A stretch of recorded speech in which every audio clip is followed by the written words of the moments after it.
Live with CDP Sports Talk, a weekly sports and entertainment podcast sponsored by Barry Cullen Chevrolet. Live on YouTube, Facebook, Twitter, Twitch, and LinkedIn. And on audio via Apple Podcast, Google Podcast, Spotify, Anchor FM, iHeartRadio, Amazon Music, Radio Public, and TuneIn. Now, here's your host, Chris Palme.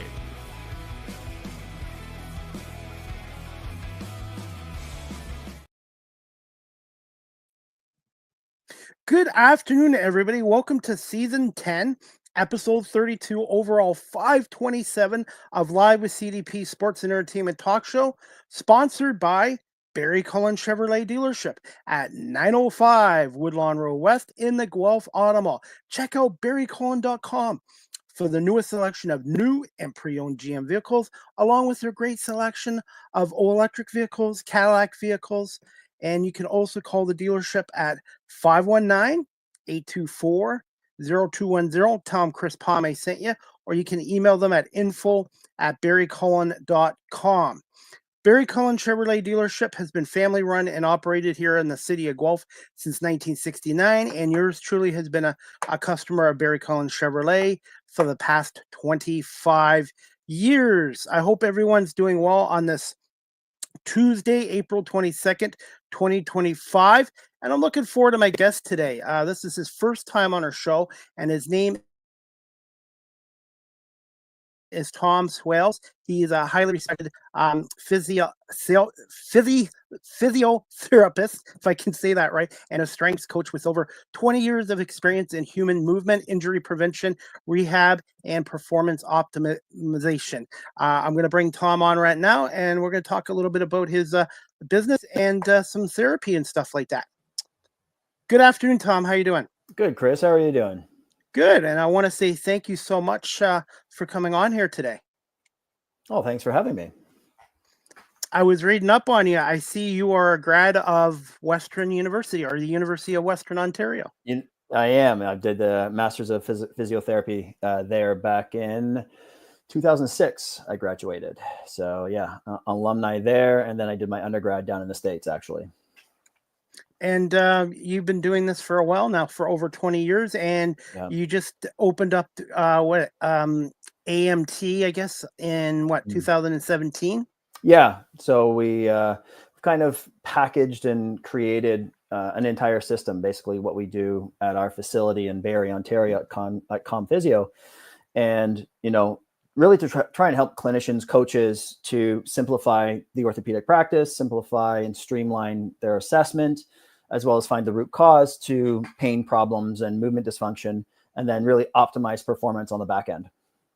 Now, obviously, you work with a lot of professional athletes and Olympic athletes. Do you work with people who are just trying to be in better shape and stuff like that too? The average, I would say the average people too, average folks.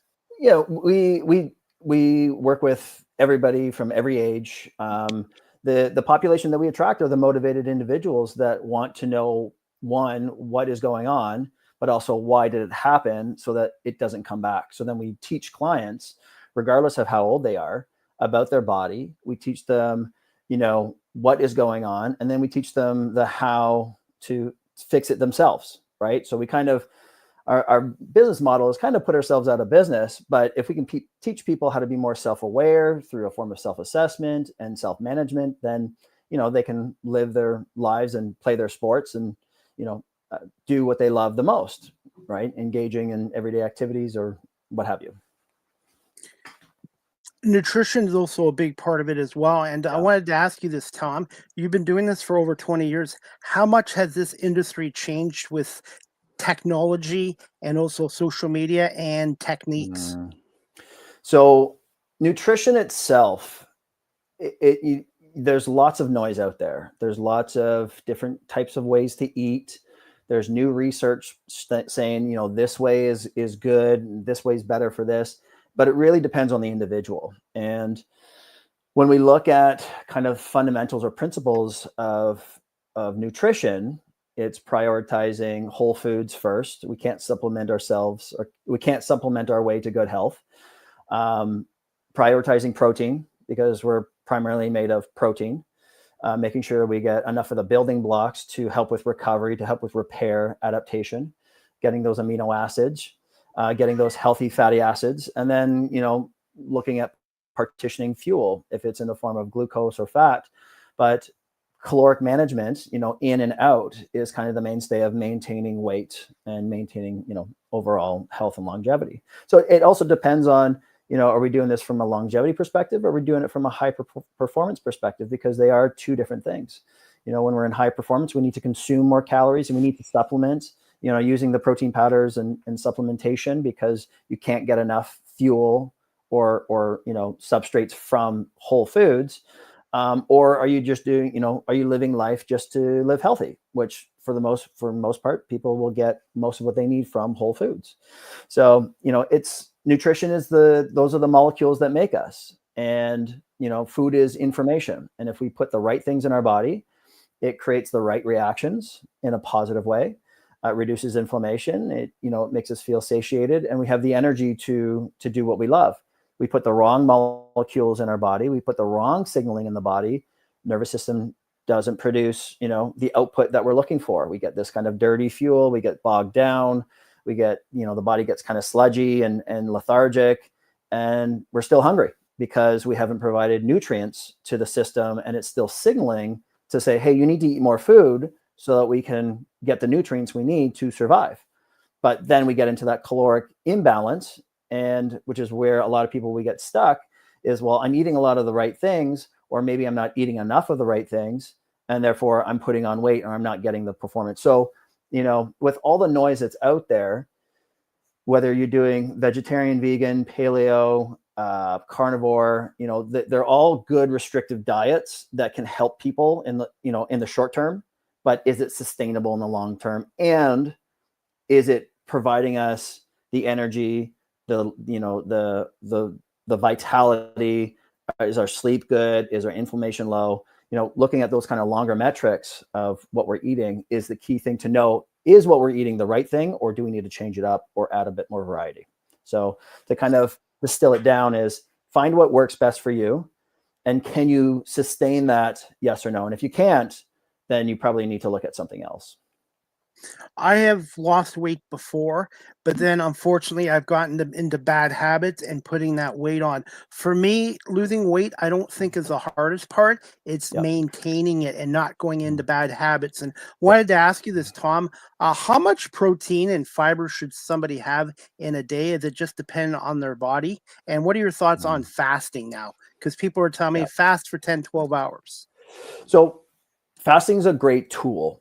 And what we know now, what we thought, say 3, 4, 5 years ago that fasting did, it doesn't actually do, like a lot of this autophagy that goes on. The body's kind of eating itself, degrading proteins, refolding them, unfolding them.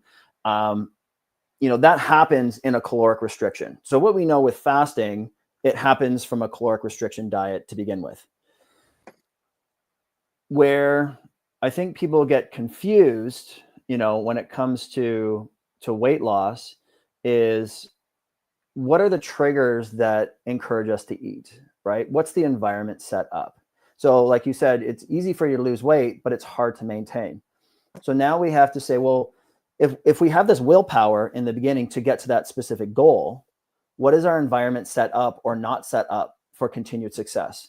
Do we still have those little food triggers available to us that are easily accessible, that we can unconsciously just put them in our mouth?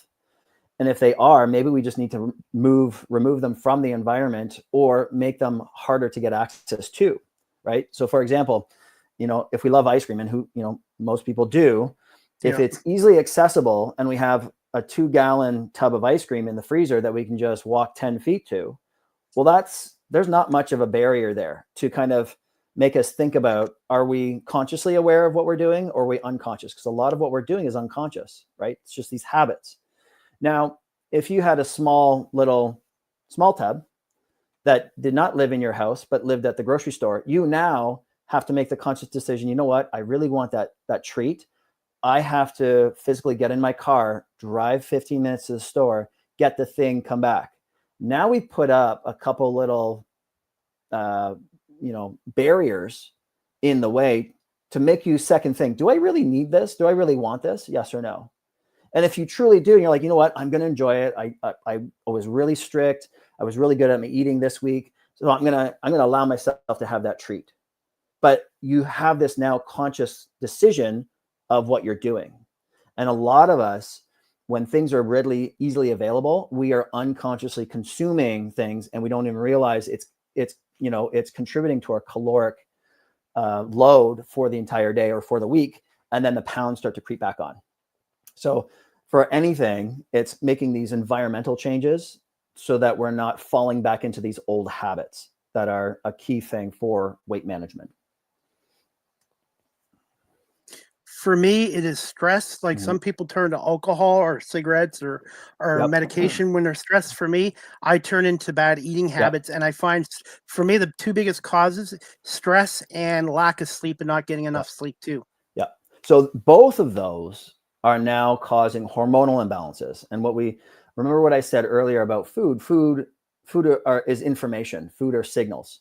Now, if we're not getting adequate sleep, we have this change in, it's called ghrelin and leptin. So ghrelin is that hunger hormone, the signal to increase eating, and leptin is the satiating hormone.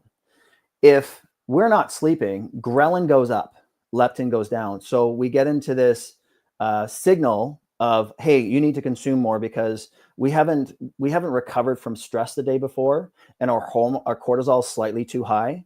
So when our cortisol is too high and our growth hormone's low, then cortisol, for example, encourages us to eat more sugar, because cortisol is a stress hormone, and it's signaling, saying that there's an emergency. We need energy in case of this emergency, right? And when stress just compounds on top of that, because when we're not sleeping, our capacity to manage stress goes down. Our threshold is higher. So all of a sudden we dip over to that threshold of high stress, and the body goes into this survival mode of, we need to consume calories, right? Because when we eat, it also shifts us from a state of high stress to a state of low stress.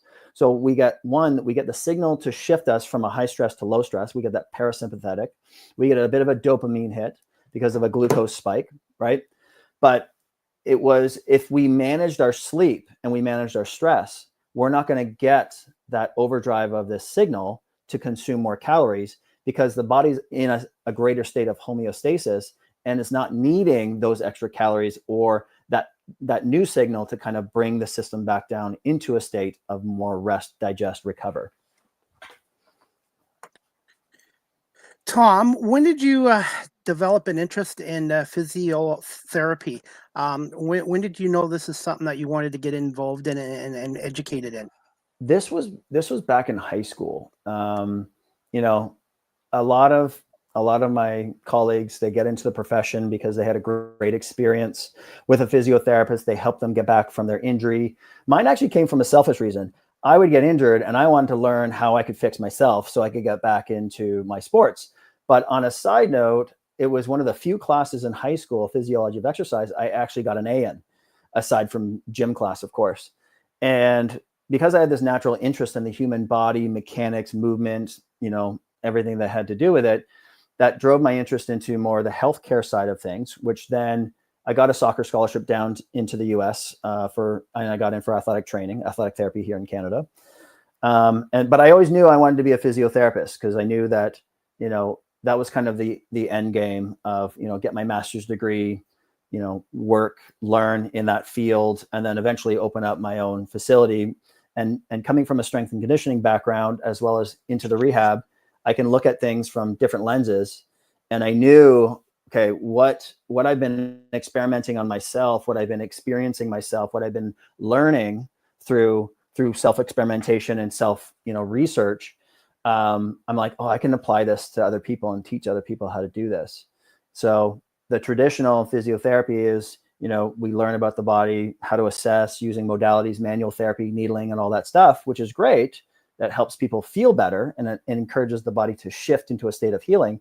But at the end of the day, everybody needs to learn how to move a little bit better. They need to load tissues in appropriate ways, and they need to pattern and do something different so the injury doesn't come back. And that's where, again, I see where our profession goes, and we do need to look at that higher performance load component of rehabilitation. But the other side of things, from working with a lot of these elite athletes, when they're coming in, they're already working at the top of their field. Like they're already the best of the best. And when I look at it from a rehab lens, all of a sudden I can fine tune them to perform better, or at least make them more injury resilient. So I figured out how to bridge that gap between rehab and performance in the system of the advanced movement therapist system, that took decades to do. And what I feel, can help more people, regardless of where they sit on the spectrum of high performance or, weekend warrior or everything in between. We can do better as a profession. We can do better as coaches to do more for the public that, want to move into better health and longevity and performance. How much of an impact did Western have on your career?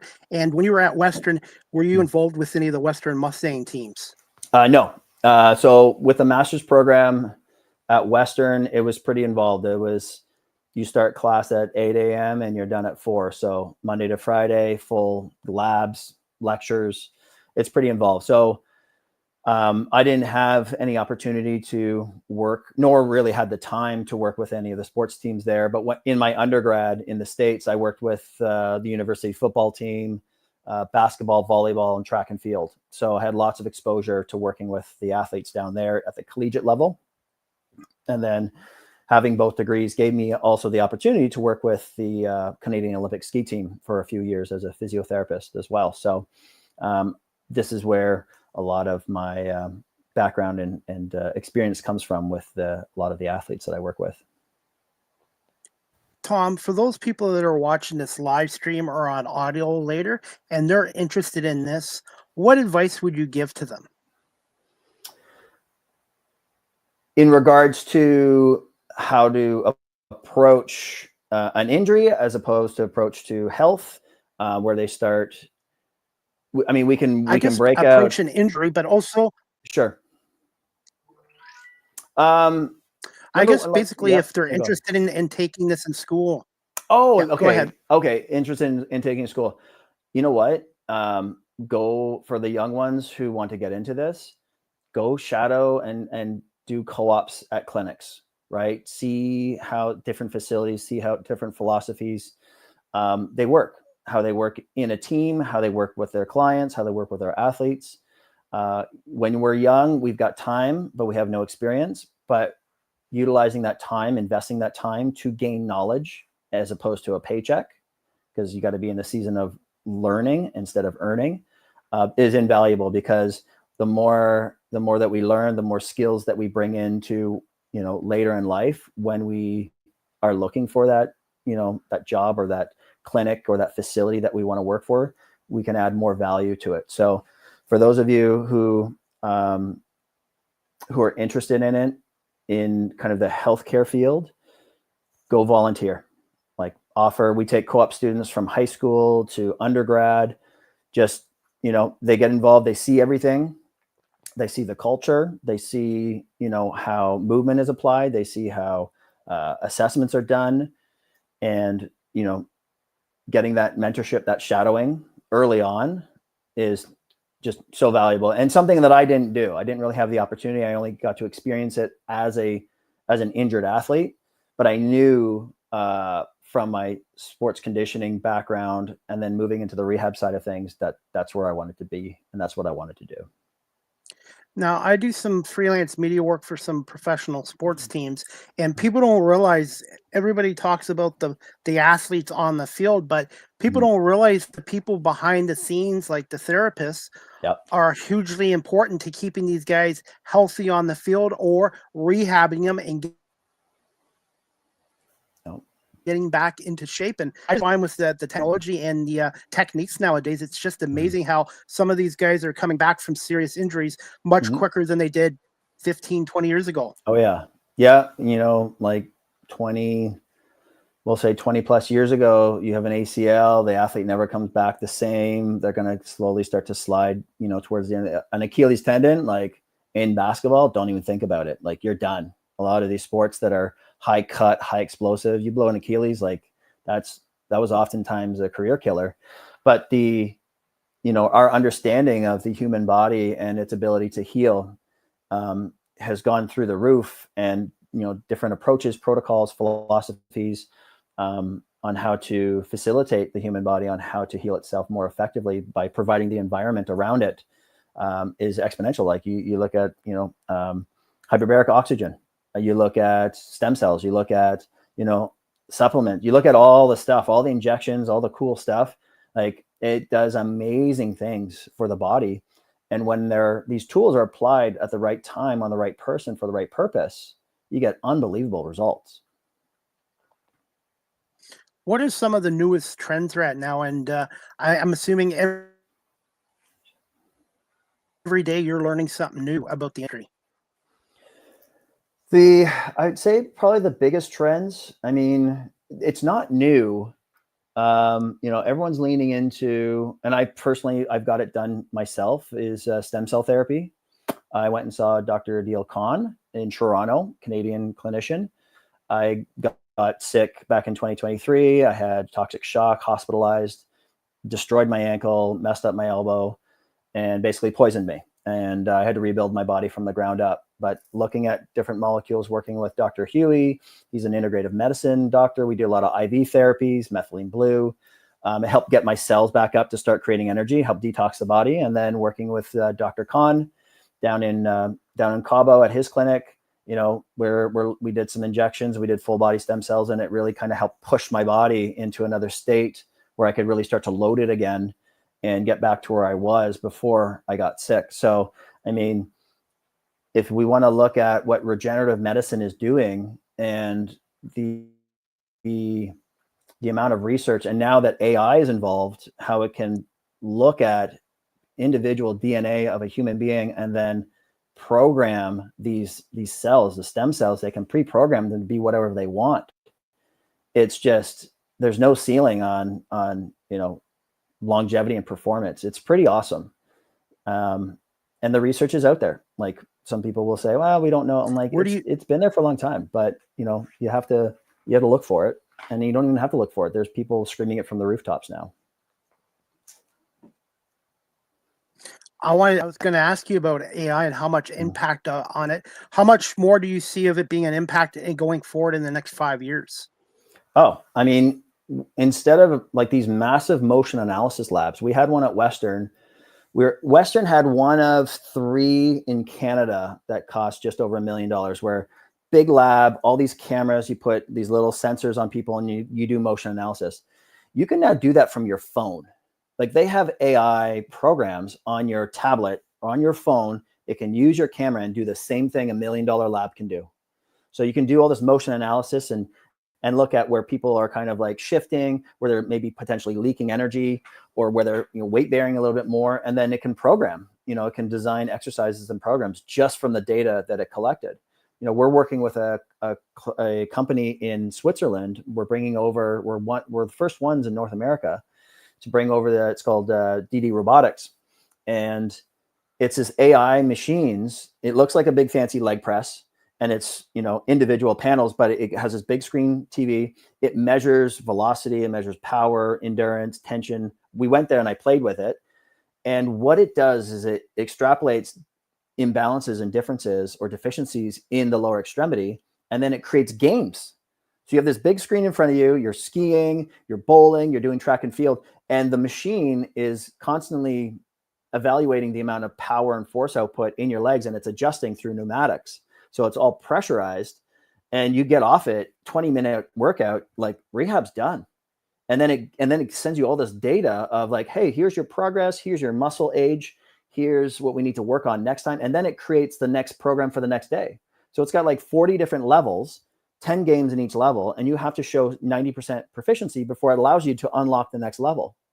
So it's literally, the person can come in, check in, do their program, AI measures them, rechecks them, creates the program, and then creates it for the next time they come in. And then they have an upper body one as well. And we can measure core strength right and left because of it measures rotation. So we're bringing those into our new facility in downtown Barrie. And I'm super excited about this because it's now another metric of, somebody comes off ACL reconstruction, or somebody who just doesn't have the strength to squat with gravity, we can put them on these machines and the AI is training them for us because it's picking up on all of these metrics and it's designing client-centered exercise programs for the individual. And on top of that, you're getting the visual and the auditory component. So the brain has to engage more like a video game and the body's doing all the stuff. It's amazing. In terms of countries, Tom, where do you rank Canada up there for therapy? And have you have you also gone to other countries to see how they from their point of view?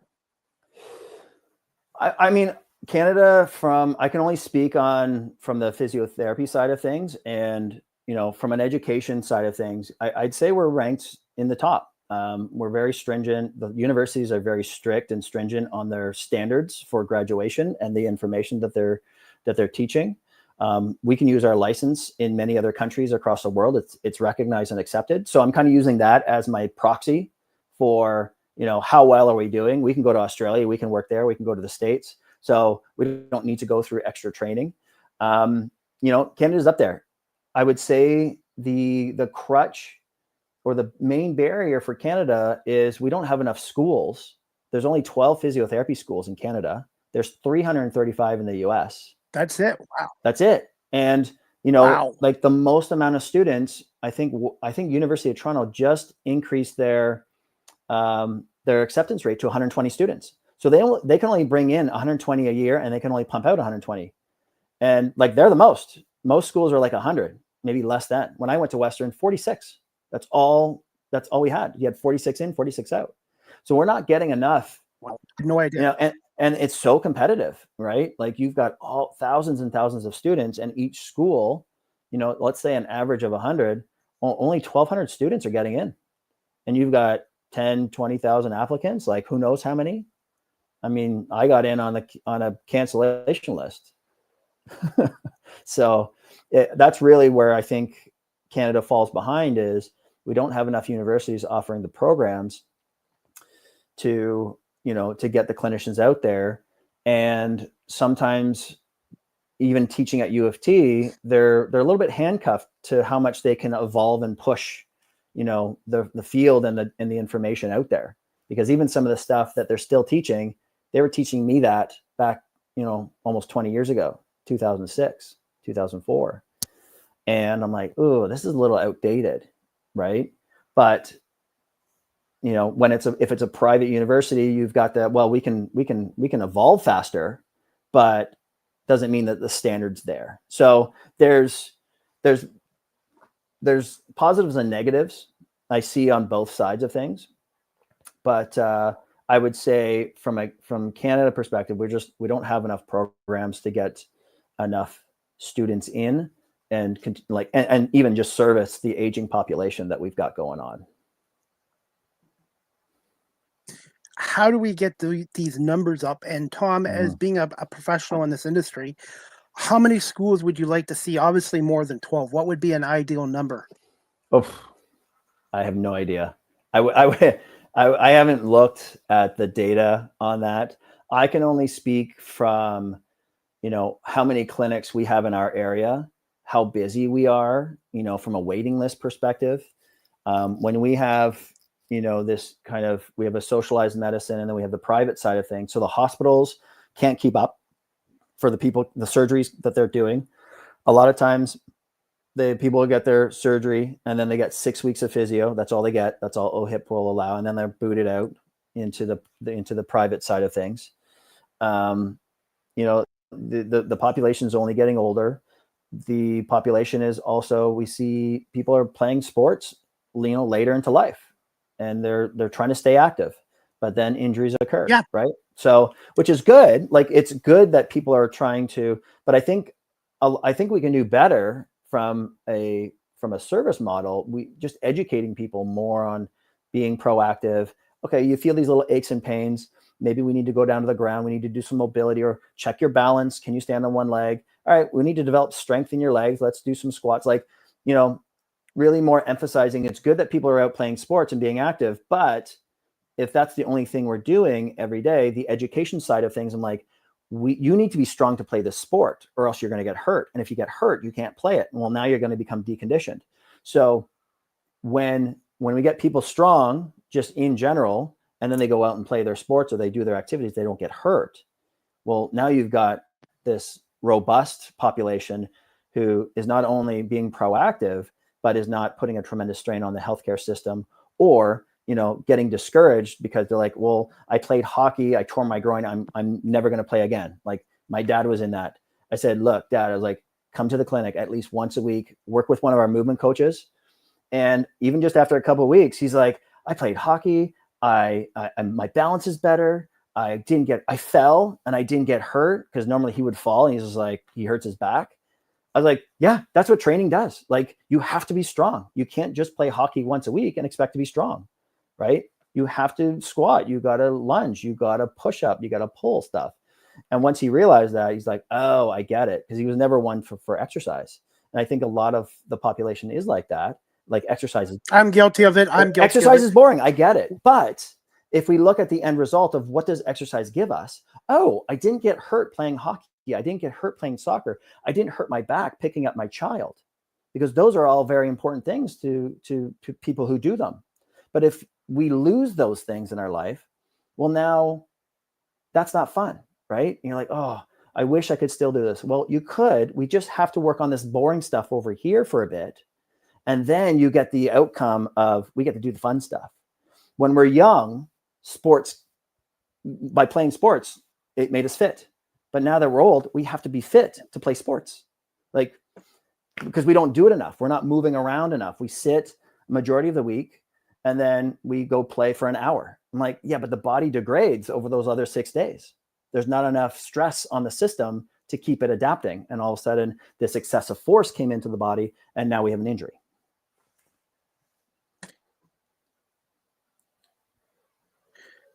Tom, challenges is being self-employed, and do you see in the future expansion for your businesses in Ontario?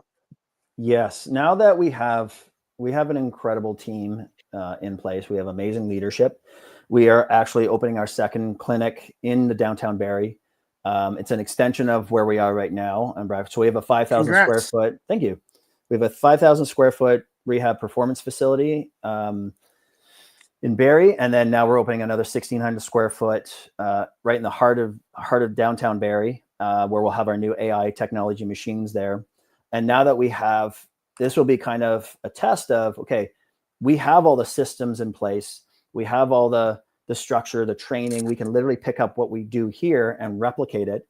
Now we're going to put our theory into practice, testing it out on this second location.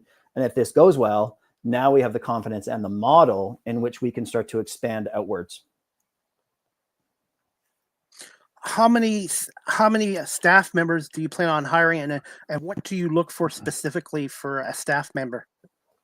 It's really in, I talk about these 3 C's. Can they communicate well, right? Can this conversation, do I feel at ease with you? Do I like you? Do you, from a communication, not just verbal, but nonverbal, do you have that emotional intelligence to pick up on what I'm doing and saying to make me, because that's really key when it comes to working with people. The first 20 seconds, if a clinician or staff member can't communicate well, that client's probably not coming back, because they haven't built that connection, that trust, or that safety for them to, okay, I believe this person can help me. So number 1 is communication.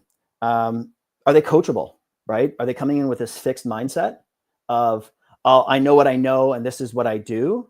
Or are you willing to learn like how we do things here and what's made us so successful, and integrate it into your knowledge base? Because what we do is very specific at our clinic, and it's been proven to work for the last 13 years, from a business and even just a service model. And then and the other C is, do they continue to look to learn, right? Are they continually learning, or are they just gonna be like, I know this and that's all I want to know, right? And that all plays into culture too, right? We're very strict on our culture of, we teach, everybody's a student. We teach every client that comes in, every athlete, about their body. So as we're going through the assessment, I'm telling them exactly what I'm doing. Hey, here's what I'm looking for. Here's why it's relevant. Here's why it's important to you. And then when we hire new staff, every staff member is very excited to teach the new member what they know. So we have this continuing education that goes on, and it's an open door policy. We do mentorship every Monday with our staff, with our clinicians. We do masterminds every quarter. Nobody wants to miss them, right? Because they're opportunities to learn. So if they have that continual growth mindset for continuing education, well, that makes what we do more fun and collaborative, and everybody just loves to be there. If you bring in the wrong person who doesn't have that mindset of growth and collaboration, it doesn't work. And we've gotten better at finding those individuals and weeding them out. They're like, you know what, maybe this isn't the right fit for either one of us. So it's really key to find those individuals who have that culture, that growth mindset, and want to continue to learn. Those are key components to growing a successful business. The word I was going to use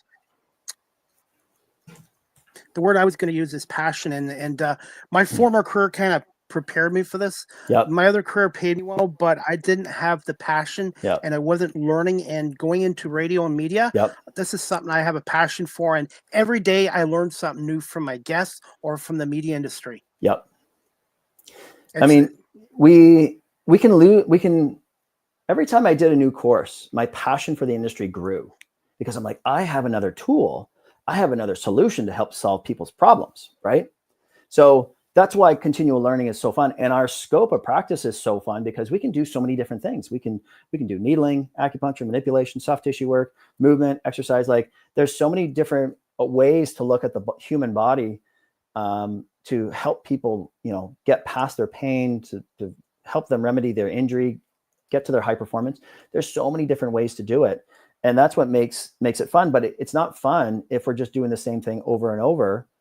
And like, you lose that passion. You're like, oh, like, it's just, it can become Groundhog's Day. And I see a lot of this in veteran clinicians. They've been doing it 20 plus years, and they're still doing the same things over and over. And you see, they've lost that spark. They're not excited about it anymore. They're like, all right, well, I'll do this for another 5 or 10 years till retirement, and that's it. I'm like, yeah, but if you learn something new, it can reignite that excitement or that passion. If you're like, sweet, I have new knowledge and a new approach to try on people and see who it works for. Like, that's part of the fun.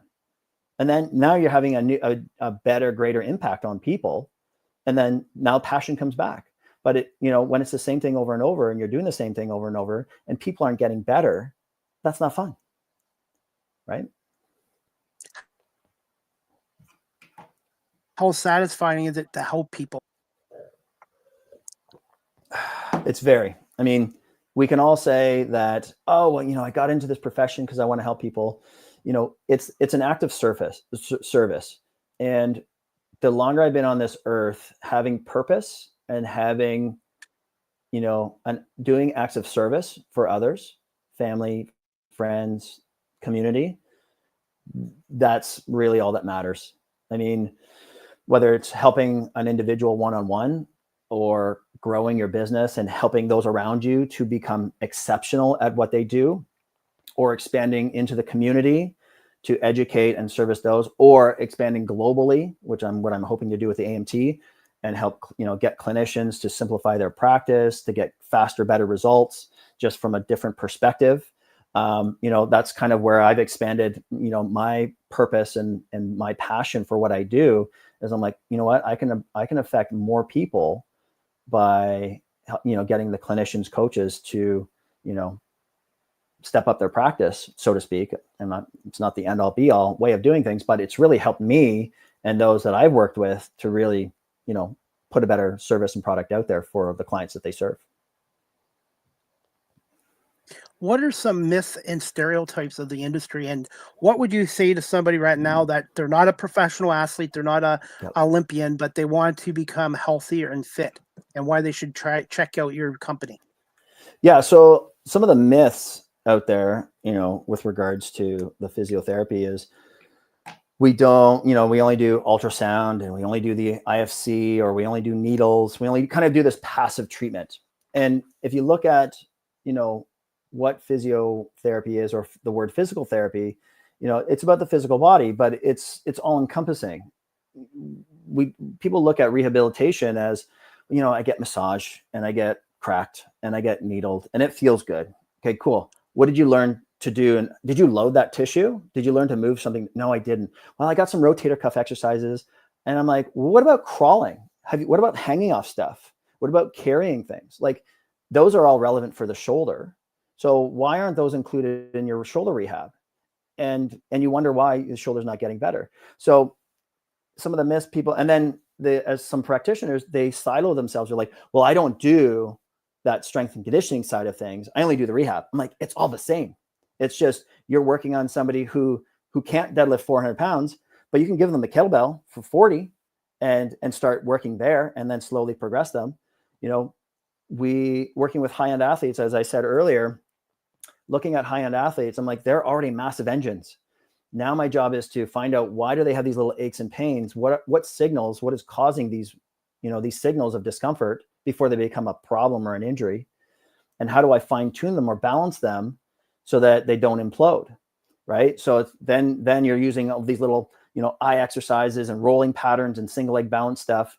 But yet then they come back the next day like, oh yeah, I squatted 800 pounds, no pain. Amazing. But I didn't do anything to their squat. I just created the right inputs. So I took a rehab lens. And then you have the 80-year-old ladies who have balance issues, strength issues. I get them deadlifting, right? Here, let's go over patterning and cleaning up this deadlift. Give them a 50-pound kettlebell, watch them do it 5 times, and all of a sudden their balance gets better. Their back doesn't hurt, and they can walk faster. So you look at the two spectrums, you're like, well, this is a high performance and this is rehab. I'm like, no, they're both imbalanced. They're both missing something. So our job now is to find out what they need specifically to get to the goal that they're trying to do. Is it fine tune them with these little eye exercises, or is it get them to deadlift some weight, right? And with the world's strongest, or like if you're working with strongman, you're like, well, maybe they need to deadlift and squat more. No, they don't. They actually need to fine tune some things that are disconnected from the top down. And the 80-year-old lady over here, she needs a deadlift, right? She doesn't need some passive treatment. She needs load. She needs to feel resistance to get strong. I think that's where a lot of people, they either compartmentalize themselves and then like, okay, well, the rehab guy is done over here getting rid of pain, go see the strength coach. But then the strength coach doesn't know what happened in the rehab side of things. So there's a disconnect. They load them up, maybe inappropriately. Oh, you got pain again, got to go back and do rehab. So now it's this flip-flop back and forth. But if we understand each other's roles and we understand what each profession does, now we can get that connection. Now we can help more people and keep them in the gym as opposed to on the table. So one of the myths is a lot of people think that physiotherapists just do all this passive treatment. Meanwhile, at our facility, we go right up into high performance, and it's a spectrum. And you're like, okay, we can't work over here. We just work back and forth from clinicians to coaches, back and forth. Tom, I was gonna reword this. Mm-hmm. With your profession, you work with a lot of diverse ages. I'm assuming Yep. much younger people, and people that are senior citizens. Yep. Oh, you cut out there a little bit. I missed the last part of your question. Okay. I just wanted to ask you about, I guess, a diverse clientele with age ranges. Yeah. That's what I meant to say. Oh, yeah. It doesn't matter. I work with 2-month-old babies who have a bit of a colicky neck or some rolling issue or whatever is going on.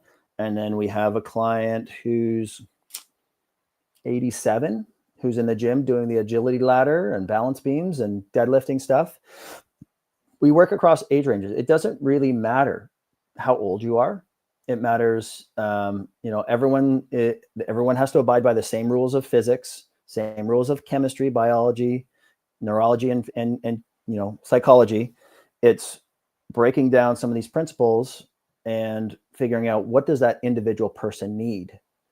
A lot of people say, oh, I got tight hip flexors, I got to stretch. And I assess the hip flexors. I'm like, actually, they're weak. They're not tight at all. But we have a strength issue and we have a core issue and we have a neck issue. So it's really finding out what those individuals, regardless of age, it's find out, diagnose the problem. That's easy, but find out the why. As soon as you find out the why that pain or injury happened there, easy. Then you just go back into your fundamentals and just 80-20 principle. Okay, great. We've got some balance issues. Let's go on the floor. Let's do some rolling. Let's do some crawling. Let's do some dead bugs. Get on the balance beam. All of a sudden, nervous system kicks back on. Oh, my balance is better. My back pain doesn't hurt. Awesome. We got rid of that in 30 minutes, right? But a lot of the times, it's spending that time on the assessment side of things. Spend more time there, right? Like Abraham Lincoln says, he's like, if I have 7 hours to cut down a tree, I'm spending the first 6 hours to sharpen my axe. So spend time on the front end of assessment, find the things that aren't working, find the imbalances, find the whys, and then the solution, it literally punches you in the face. So it doesn't matter age, it's find out what the individual needs. Tom, have you thought about in the future writing a book? I'm actually in the process of that right now. That's that, talk about moving outside of your comfort zone. We created. Congratulations. Thank you. Yeah, it's in the process, where I'm finishing up the last chapter, and then it's got to be edited, and then I'm sure I have to do some rewrites, but trying to get your story out. And right now the title that we're playing with is The Missing Piece. Bringing in anecdotes, personal stories from me having to rebuild my body from the ground up, working with clients and athletes and everything, finding those missing pieces to my practice, but as well as to, these principles of life. It's been quite the eye opener. And, but yeah, that's in the process right now. Again, trying to distill down something that is important that people want to read, that they can take, you get these actionable insights that they can quickly apply. It's tricky because you can put a lot of verbal diarrhea in these things and you're like, well, what am I, and you go back and read it and like, I don't even know what I'm talking about here, but I rambled something. I'm sure there's something in that, but it's such a process. But yeah, we'll just say it's in the process right now. Can you tell us about being the creator of the AMT, the Advanced Movement Therapist, and how important a certification is? So this came from, like most solutions or most things created, they come from personal struggles. As a new grad, I struggled, like right out of school. I'm like, I got to take courses. I got to get my tools, because that's what you're told to do. So I start learning all these tools and techniques, and then it gains your confidence, and then you have some successes. And then like, the more you take, I've done over 100 courses and certifications at this point. Now you're like, I don't know which ones to use. There's a lot of confusion here. But then figuring out that there's a through line of principles all the way through, I'm like, oh, I can organize this, right? How do I take what's up here, put this in a written and visual format that people can easily digest and apply? And then it became a training system for our entire clinic. Like I was teaching this in person, now it's gone digitized. So it's all sectioned, it's all moduled. It went from a 200-page manual to a 550-page manual. And, I wanted to solve this problem of confusion and reduce complexity in the assessment process. And then also have something that streamlines where the problem is and then how to treat it, as well as how to train it. And that's where the AMT came from. And after refinement over the last 7 years, it's polished up. It's right where, I feel like it should be. It's still going to evolve a little bit, but again, it's built on fundamental principles that won't change over time. So I'm confident that, it's a framework for people to use. And seeing how it's solved a lot of problems in consistency across clinicians in our facility, I'm like, oh, this, getting this out to the world for other clinicians and coaches to start building from, we can help way more people. So the other side of the frustration coin comes out of, people coming to our clinic because they're like, well, I've been to everywhere else in town. I heard you guys are great. You're kind of my last hope. And hearing what is out there is very frustrating, because I'm like, oh, like this is such a simple problem and you've been in pain for over a year and people are treating it the same way because they're chasing after the pain. I'm like, and then we get them 2-3 appointments, their pain's gone. I'm like, I feel bad because they've wasted so much time and money, chasing after this problem. And I'm like, it's as clear as day. But the problem is, again, you come into this, people aren't consistent on the front end of their assessment and they're missing important pieces of information. So then they're treating the wrong area. Like the map is wrong. And they don't have, and then they're just chasing after stuff. They're chasing after, symptoms and pain as opposed to finding the problem. So it came from a personal struggle into a business struggle into more of a systemic struggle. Tom, can you tell us about the 2 levels of certification? I guess level 1's foundation. Yep. And level 2 is advanced. Which end for somebody? Yep. Yeah. So the level 1, for clinicians who like physios, chiros, a lot of I organize what we do as clinicians from an assessment perspective. It's the foundation and the framework to build new information on top of, right? It's the entire assessment process. It's an algorithm. Every time somebody comes in, what do? We have a conversation. Great. I'm going to take a history. I'm going to get a picture of the person. Now we're going to look at movement, look at how they move statically, like in one position, look at how they walk, look at their posture, then look at their neurological system. So it's laid out in a very specific way so that you can start to find those linchpins, those primary problems that are contributing to the pain or the injury. And then in level 2, we get more into what's called functional neurology. We look at how the eyes, the ears, reflexes are all involved. We look at ballistics. We look at something specific to kinetic chain muscle testing. How are muscles communicating? How are they turning on and off? Are they tight? Are they toned? Are they weak? Are they inhibited? We look at how to use kettlebells, gymnastics, strength-based exercises, powerlifting. We look at gait, running mechanics. So we go from looking at the foundation and the framework of like find all the pain points, the structural problems, and then we look at how's the nervous system organizing and integrating with the rest of the body, and then how do we create the outputs to get people back to moving better and faster than they were before. Since I have you on here, Tom, if you've got a few more minutes, Yeah. For someone like me who needs to lose some weight, it's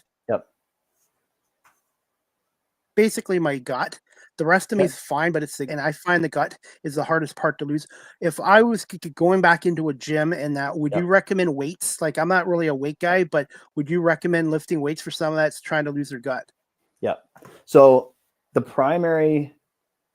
more muscle we have, the more fat, more calories we can burn. And when we work out, when we do resistance training, the caloric burn is not that much in the moment, but over the course of 48 hours, that engine revs higher because now we've stressed the muscle tissue, which is very metabolically expensive. The body now has to repair that, replenish it. But in order to do so, it needs calories. So again, if we're getting enough protein in the body, it's going to use that to repair the tissues. But also, if there's not enough energy or fuel, it will start to pull that from body fat to burn that up because we're in an aerobic state after the fact. Cardio is good. It burns more calories in the time doing it, but it falls off a cliff. There's no carryover. It's like 1 to 2 hours after you're done. So if for people who are looking to lose body fat, build muscle. That is the number one thing to do. And all the research is leaning into, if you only have time for one thing, from a longevity perspective, lift weights, get strong, and then build your cardio on top of that. Weights first and then cardio second. Yeah. My doctor right now has me walking for 30 minutes a day at a higher pace for cardio, but obviously weights. What are your thoughts on personal trainers at gyms then? Yeah, I mean, it's a coach. It's an accountability coach, right? Our movement coaches, we have the COMPHYSIO program at our place. We do virtual. So for those who are looking, if they can't get to our facility, we do have, they do virtual appointments. So we have the COMPHYSIO program, but it's an accountability coach, right? It's making sure you're showing up for the appointment. You're putting in the work. Some people just need that kick in the bum, right? So for the most part, they're all doing good, right? Now, if there's pain or injury, it's helpful for those trainers to know, okay, you know what, this is a real injury problem, or how do we work around this so we're not losing an appointment off of this? So this is where, the trainers can take my course and understand, take the principles from it, but also understand, oh, you know what, this is an orthopedic problem. We need to send you to another AMT clinician to find out what's causing this, because what we're doing or what we're troubleshooting isn't working. So personal trainers, great, right? And it's the same thing with, people are just like, oh, what are your ideas on Orange Theory or CrossFit or whatever it is? Yeah. If it's working for you and you love it, do it. Now, if it's causing pain and problems and injury, maybe we need to do something different, or we need to modify it somehow until we figure out what's going on. So I always tell people, I'm like, do whatever you love. If you love doing the thing and you're consistently showing up every day to do it, or multiple times a week, keep doing that, because consistency is the key, right? Being able to just show up. And if it's fun, you're going to be more motivated to do it. If you hate it, you're going to find every reason in the world not to do it, right? Some people just need that appointment to do it. And that's where personal trainers are great. And I talk to my clients. I'm like, how motivated are you? Like, if you're good 2 days a week on your own and coming in here once a week is all you need, great. And I'll have clients who are like, nope, I'm not going to do it on my own. I'm like, okay, you're coming in 3 days a week. And they're like, yep, that's fine. Right. So it depends on the individual. Some people just need the coaching to be like, make sure they're in the right position, they're doing the right pattern, they're doing the right technique so they don't get hurt, and then they're good on their own. And others, they just need that accountability and that appointment to show up and do the work. And that's fine.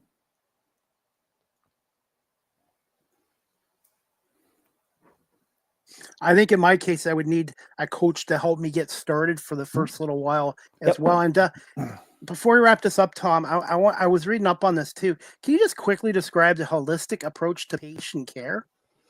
It's looking at, it's taking that step back to look at the individual first. It's taking a step back, look at the body. It's a system. Nothing works independently. I've had, I don't know how many times people come in with these weird injuries. And they're like, I tweaked my knee. And as I look through, I'm like, what's going on with your neck?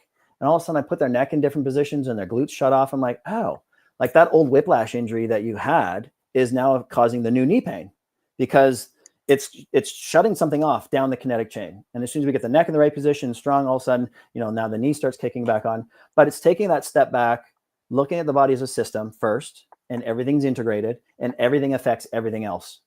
And then when you start zeroing in on the problems, which are most of the time not the pain, then you can start to really make specific or design specifically for the individual what they need. But you have to take a step back and look at the body as a system, or take a holistic approach before you zero in on what they specifically need. Finally, Tom, what are some fun facts about yourself and advanced movement therapist? Ooh, I'm never content. I'm never okay with just being okay. I think that's been part of my driver, and a lot of, what motivated me to, get back what I lost when I came out of the hospital. If there's better answers to questions out there, I'm looking for them.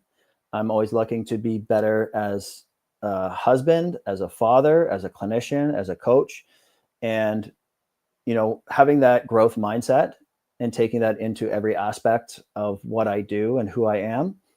That, again, that's one of my main drivers on moving forward with this thing and wanting to help more people. Finally, Tom, where can my audience follow you on social media, your website, and best way of contacting you online? Yep. So our clinic is conceptthemovement.com. So COMPHYSIO, we rebranded a few years ago, but that's the website. You can book online there. We have online booking for those in the area. They can book in person. For those who are not in the area, they can book online, and we do virtual. My education platform is amtcertified.ca for the clinicians and coaches. There's also lots of free content. There's a blog on there. My YouTube channel is Tommy Swales. Lots of free stuff up there on how to quickly self-assess, use training and rehab techniques to kind of sort out little aches and pains. Instagram is swales.tom, and then LinkedIn is Thomas Swales as well. As well as your YouTube channel, which I'm already subscribed to. Oh, there you go. Awesome. All right. Well, Tom, I want to say thank you for giving us an hour of your time, and continued success. And definitely would like to have you back on again in the future, as a guest again in the future. I'd happy to do that. Thanks, Chris. Thank you so much, Tom. Have a great day, and we'll send you a video copy of this, audio copy, and I will break this into reels and clips too for those who don't have an hour to watch. As you know, as our society has a shorter attention span as well these days. Yes, that's true. Okay. Awesome. Thank you so much, Tom. All right. Thanks, Chris. All right, guys, that concludes season 10, episode 32, overall 527 of Live with CDP Sports and Entertainment Talk Show with my guest, Tom Swales. And I'm going to play a little clip from his website, amtcertified.ca. One of the problems that a lot of clinicians run into is organization in their practice. They go and learn all these skills and they learn all this knowledge, but they don't know how to put it into a uniform system. The Advanced Movement Therapist certification helps organize that current knowledge to better put it into a hierarchy and make it more purposeful for when you're using those tests, when you're using those skill sets, when assessing and treating clients. We created the Advanced Movement Therapist certification for the clinicians who are in this perpetual need to grow and be excellent at their craft. They're constantly looking for new information to adapt what they know and to just give a better product to their clients. If you're that new grad coming out of school, not knowing what course to take, the Advanced Movement Therapist certification is what you're looking for. You're going to consolidate what you already learned in physiotherapy school and organize it into a systematic fashion so that you can extract information, and your clinical tests are just going to give you more specifics as to what the problem is or where the pain is coming from in your clients. The level 1 sets the foundation for which we need to learn movement strategies, orthopedic testing, and neurology. It helps build the framework in which we're going to build level 2 upon, which then focuses more on ballistics, gait patterning, as well as functional neurology. Some of it is based on clinical experience, and some of it is based on evidence-based practice. In turn, this just gives you better outcomes. It's going to take away a lot of the guesswork. It's going to improve patient care, and it's going to make you the clinician that everyone wants to see and refer their friends and family to.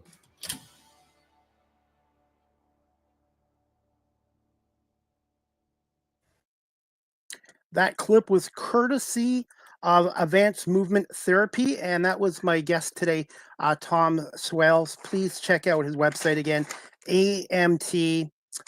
Just one second, I wrote it down, AMT certified.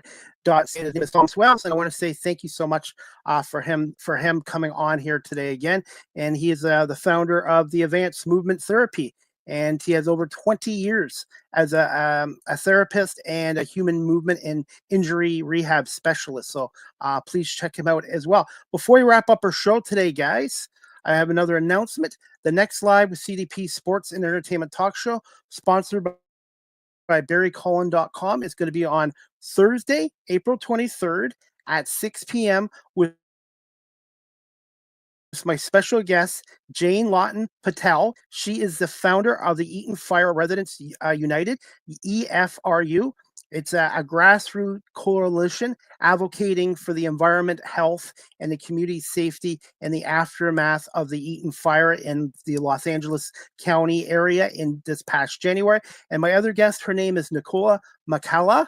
She is a PhD researcher, educator, and community advocate who serves on the data unification and mapping committee for the Eaton Fire Residents, known as EFRU. So we're going to bring on Jane and Nicole this Thursday at 6 p.m. And then Friday, April 25th at 2 p.m., I have my special guest. Her name is Charity Jones. She is an up-and-coming stand-up comedian from Tulsa, Oklahoma as well. And before we wrap up the show, guys, if you're a business looking to advertise with CDP Media Productions or Live with CDP Sports and Entertainment Talk Show, the Small Talk Podcast, or the Argo Bounce Podcast, you can email me at cpame19@gmail.com or DM me on my social media pages. And my prices are more than reasonable, and look forward to hearing from you, and looking forward to getting some more businesses to come aboard Live with CDP Sports and Entertainment Talk Show, which has listeners in 43 countries around the world and over 373,000 views on my YouTube channel as well. As we wrap this up, guys, Live with CDP Sports and Entertainment Talk Show again is brought to you by Barry Cullen Chevrolet at 905 Lawn Road West in the Guelph Automall. Check out barrycullen.com for the newest selection of new and pre-owned GM vehicles, along with their great selection of all-electric vehicles and Cadillac vehicles as well. You can call the dealership at 519-824-0210. Tell them Chris Palme sent you, or you can email them at info@barrycullen.com. Speaking of Barry Cullen Chevrolet right now, try out a 2025 Trax 1RS. You can lease from $159 bi-weekly. That's like $79 weekly at 5.9% interest for 24 months, and Muscle members can receive up to $1,200 bonuses on eligible models. More details at Barry Cullen Chevrolet, or pop by the dealership again at 905 Woodlawn Road West in the Guelph Automall. I am on Cameo. If you'd like a personalized video from CDP, go to cameo.com, type in Chris Palme, and book your Cameo today. Birthday wishes, pep talks, greeting. You want to talk to me about sports, the NBA playoffs, Major League Baseball, check me out on Cameo/Chris Palme. And as we wrap up this show, guys, just bear with me. If you are in the Cambridge area and they're looking to adopt a pet, check out the Cambridge District Humane Society at 1650 Dunbar Road in Cambridge, Ontario. Telephone number 519-623-7722 extension 0, or visit their website, cambridgehumanesociety.org. cambridgehumanesociety.org. All the pets that are up for adoption, their profiles are on the website. And if you're looking to volunteer, like I do twice a week, you can go on their website and fill out a volunteer form there as well. And right now, the Cambridge Humane Society is looking for cat food, dog food, any kind of pet food, and cat litter, bedding, towels, and cash donations if you're able to help. And every Wednesday, the Cambridge District Community does a pet emergency fund for those people in the Cambridge area that are struggling financially. So if you're able to help out with donating dog food, pet food, cat food, or a cash donation, please drop by the Humane Society at 1650 Dunbar Road in Cambridge, Ontario. They do wonderful work with getting our furry friends forever homes and good families as well. Live with CDP Sports and Entertainment Talk Show again is live streamed on these platforms: YouTube, Facebook, Twitter, X, Twitch, LinkedIn, and now available on Instagram. And fingers crossed one day they will partner up with TikTok as well. So hopefully one day StreamYard will be a part of TikTok. You can check out my website at beacons.ai/Chris D. Palme. You can also follow me on TikTok at Chris Palme, my new page. I can go back live on TikTok, and please check out some of my episodes on TikTok. I break down into reels and clips there as well. So at Chris Palme, make sure you hit that follow notification. StreamYard is the official live stream provider of Live with CDP Sports and Entertainment Talk Show. If you're into webinars or podcasting like myself, go to StreamYard.com. They have basic free plans, paid professional. And if you're a business that does a lot of live streaming or webinars, StreamYard.com and contact their sales department. I've been with StreamYard for over 4 years, and I give them a big thumbs up from CDP. Finally, Live with CDP Sports and Entertainment Talk Show. The audio version is on these platforms: iHeartRadio, Amazon Music, Spotify for podcasters, Apple Podcasts, Breaker, Pocket Casts, Spotify, Castbox, LinkedIn, Pandora, Tuned In, YouTube Music, and Good Pods. And please remember to hit the subscribe and follow notifications. Finally, you guys can email the show, Live CDP Sports and Entertainment Talk Show, at cpalme19@gmail.com. Any comments, questions, suggestions, feedback would be greatly appreciated. And if you'd like to tip the host for my talk show and my media work, and you like my content and you'd like to help support it, I am on PayPal, cpalme19@gmail.com on PayPal if you wish to tip the host as well. And finally, guys, I am on all social media platforms: Facebook, Twitter, X, Threads, Instagram, LinkedIn, Blue Sky at Live with CDP19 on Blue Sky. And also please subscribe and like my YouTube channel. Come aboard it. I've got over 582 subscribers, so let's get CDP to 600 YouTube subscribers. So if you haven't already subscribed, hit the subscribe and like notification. And for those people who've already subscribed, thank you so much as well. And we have another comment here. And okay, it's a spam comment, so we won't bother with that. But again, I want to say thank you to my guest today, Tom Swales, who is a highly respected physiotherapist and strength conditioning coach for over 20 years and a graduate of Western University in London, Ontario. So please check out Tom on his social media sites, his YouTube channel, Instagram, and his website is amtcertified.ca. And that's about it. And before we wrap up the show, the Detroit Pistons won their first playoff game in 6,174 days, dating back to 2008, when they won, I believe, Game 4 of the Eastern Conference Finals against the Celtics. Pistons won last night, 100-94 over the Knicks. So they even up that series at 1-1, and the next two games between the Pistons and Knicks move back to Little Caesars Arena in downtown Detroit for Game 3 Wednesday night. I believe it's Thursday night. Thursday night is Game 3 against the Knicks, and then Game 4 at Little Caesars Arena will be against the Knicks on Sunday at 1 o'clock. So Thursday, Game 3, and Sunday, Game 4 between the Pistons and Knicks as well. And we have NBA tonight. We got Milwaukee and Indiana tonight. The Pacers are up 1-0 in that series.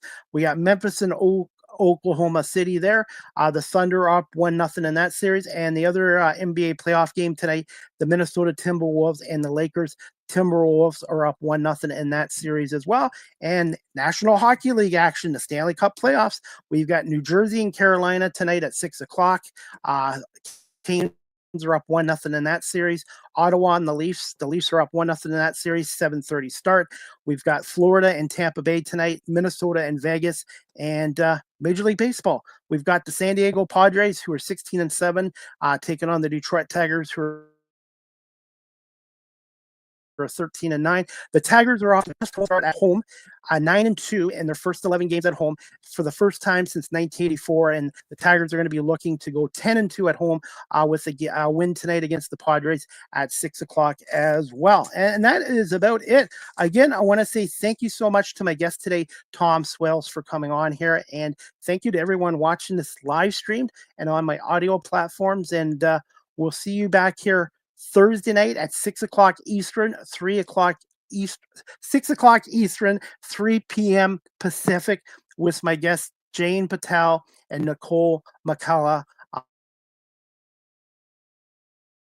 from Los Angeles to talk about the Eaton County fires and the impact they had on the people there and the environmental impact and the rebuild process there as well. I hope everybody has a great afternoon, and I want to say thank you again to Tom Swales, my guest, and to Barry Cullen Chevrolet for being a major sponsor of Live with CDP Sports and Entertainment Talk Show. Have a great day, everybody, and we'll see you back here Thursday night at 6 o'clock for Live with CDP Sports and Entertainment Talk Show.